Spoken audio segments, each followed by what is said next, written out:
So right now we're currently walking on Little Round Top, very popular area here at the Battle of Gettysburg. As you can see, just fantastic views here. And chances are, if you research Little Round Top or do any research about Gettysburg at all, you're probably going to come across the 20th Maine. And they are a very highly publicized unit. There's a lot of exploits about them. There's a huge portion of the movie Gettysburg that is dedicated to them. But I want to explore a story within the 20th Maine that maybe not a whole lot of people know about. And that is the story of the men of Company B of the 20th Maine, who were essentially lost and cut off during the fighting here on Little Round Top. So while there's a lot of fatigue about maybe Little Round Top and the men of 20th Maine, we're going to explore a story that maybe many of you may not be aware of. And if you are aware of it, maybe you haven't been to this location. So in this episode, we're going to explore the actions of Company B of the 20th Maine Infantry here on July 2nd of 1863 at Little Round Top.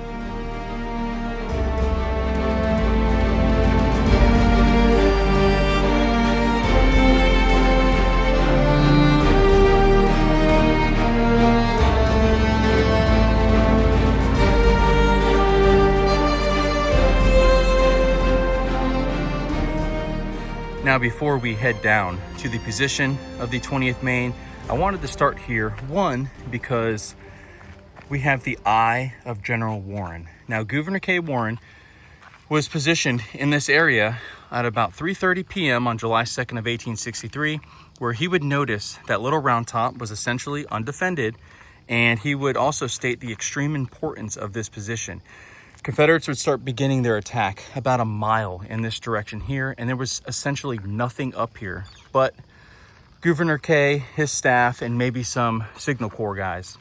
Because of this area and the importance, Gouverneur K. Warren would begin directing units up to Little Round Top, and one of those brigades was the brigade under the command of Colonel Strong Vincent, and within Vincent's brigade, you had the men of the 20th Maine.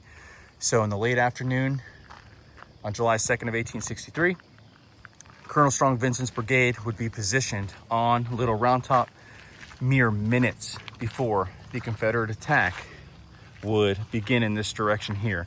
And you can see Devil's Den right here, the triangular field. You have the Slider Farm and Bushman properties in that direction.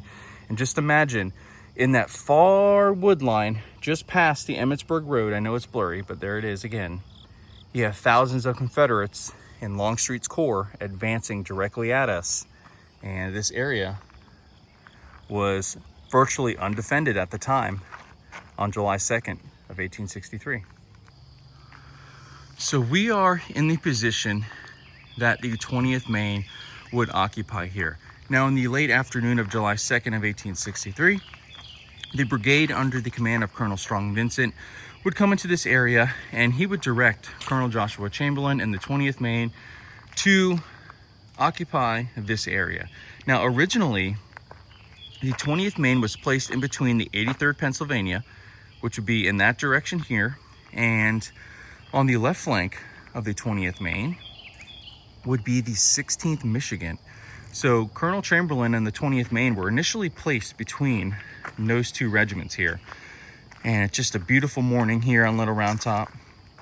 Have it to myself, and right here is the approximate location of where the 20th Maine would be positioned. Now, Colonel Chamberlain was also under orders from Strong Vincent to deploy skirmishers once his men were positioned in this area here. So he was under the directive to place his regiment in this area, and he would push out a company of skirmishers in this direction here, and they would advance in that direction to our front.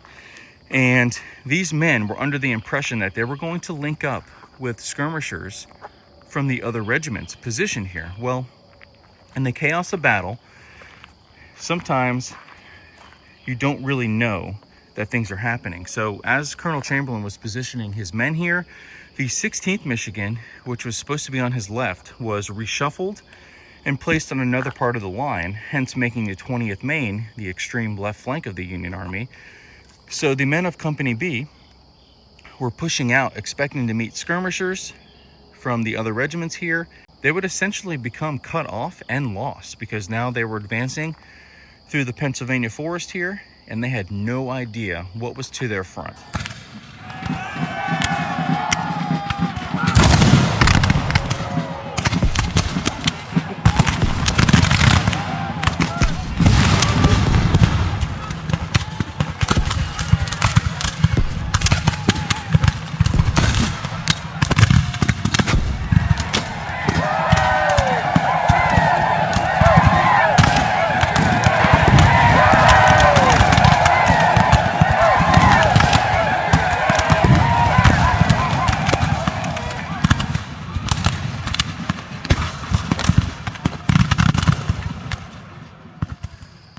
So what you're looking at here, right here, that is the monument to the 20th Maine.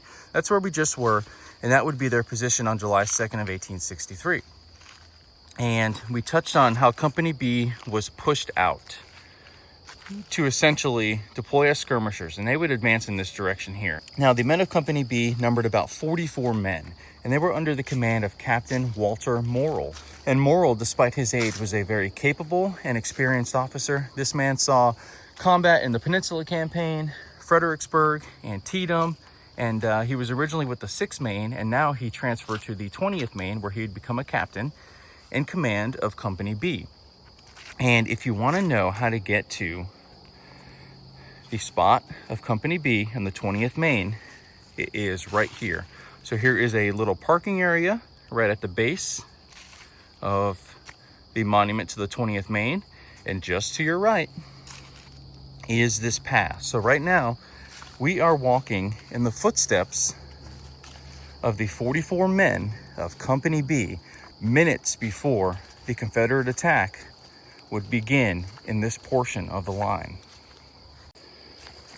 So I'm just continuing my trek down the path here towards the men of Company B, and it's just, you're trying to get some sense of what it would have been like. Imagine being a member of Company B. You're advancing into unknown territory. You think there's Union troops to your front. You have no idea that the 16th Michigan has been redeployed. You have no idea where the Confederates are attacking from. You can hear some skirmishing. You know, at the Slider Farm, the 2nd U.S. sharpshooters are now engaged there. And, you know, just think about what is going through the minds of these 44 men as they advance essentially away from the Union lines. They are out and exposed. And just imagine Captain Morrill here leading from the front, very capable officer, and we're advancing through the Pennsylvania wilderness here, not knowing what we're going to meet in front of us. So we're continuing our trek, and I just wanted to stop again and show you the progress we're making. So as you can see, it's a pretty well-defined trail. This isn't a hidden trail. It's just not well marked. And if you don't know what you're looking for, you're not going to know this is here. But I wanted to stop because I also wanted to show you what the Confederates had to deal with. Remember, they started their attack past the Emmitsburg Road. So they would cross the Emmitsburg Road and begin fighting in places like the Slider Farm, the Bushman property, Devil's Den, the Triangular Field, Rose's Woods. And they were advancing, sweeping up this direction. Some elements would go up Big Round Top to Little Round Top. But this is what they were contending with. And they're charging across hundreds and hundreds of yards. And now that they're reaching the base of Little Round Top, this is what they're having to contend with on top of a very strong Union position. And these men went hours without water, just making charge after charge on these Union positions here.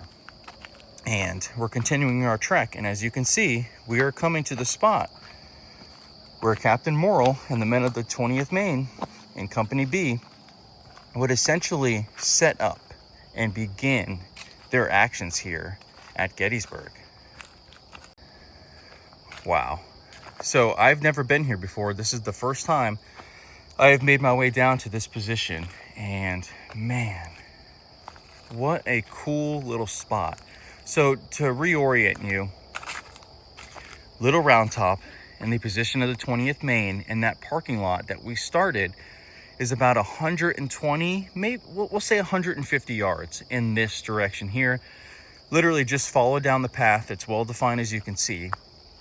And you're going to come up to the position of Company B, 20th Maine, under the command of Captain Walter Morrill, detached as skirmishers, and they would end up attacking the enemy's right flank here. So this stone wall they would come across, and they would position themselves against the stone wall.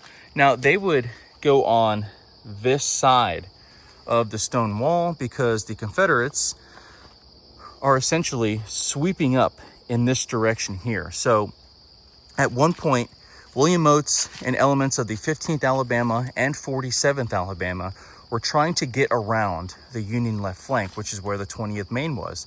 So in turn, they would essentially position themselves in between the 20th Maine and Company B here. So now Company B is not only slightly lost because they don't really know where they are. There's no other Union troops in this area. And now they're cut off by a Confederate force that far outnumbers them in between them. So the men of Company B would be positioned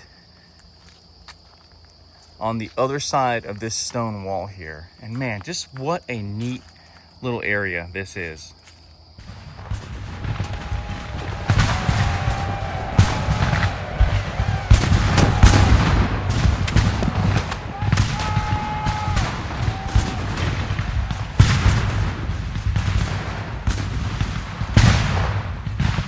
So right now we're hunched next to the stone wall.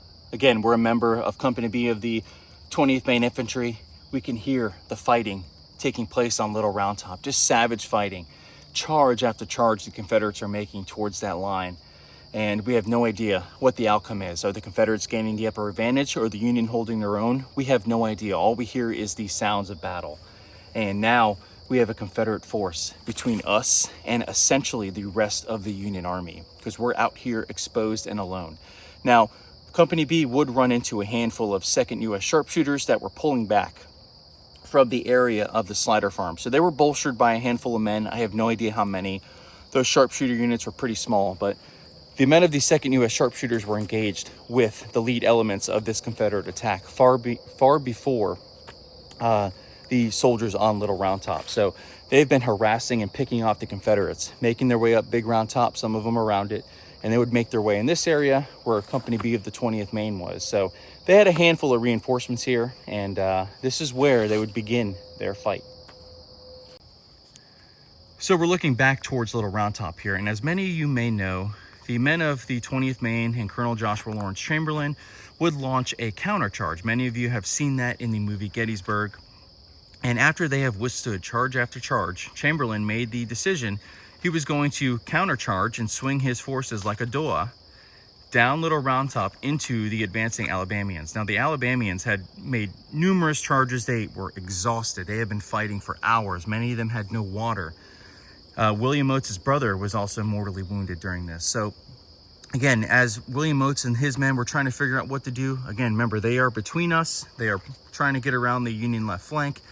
Chamberlain would advance his men down the hill, charging the men of Alabama. And at that point, the men of Company B would rise up from this wall and deliver a volley into the flank and rear of the Confederate troops that were in this direction here. And William Oates said the fire was so effective, he thought an entire Union regiment had managed to get around him on his flank.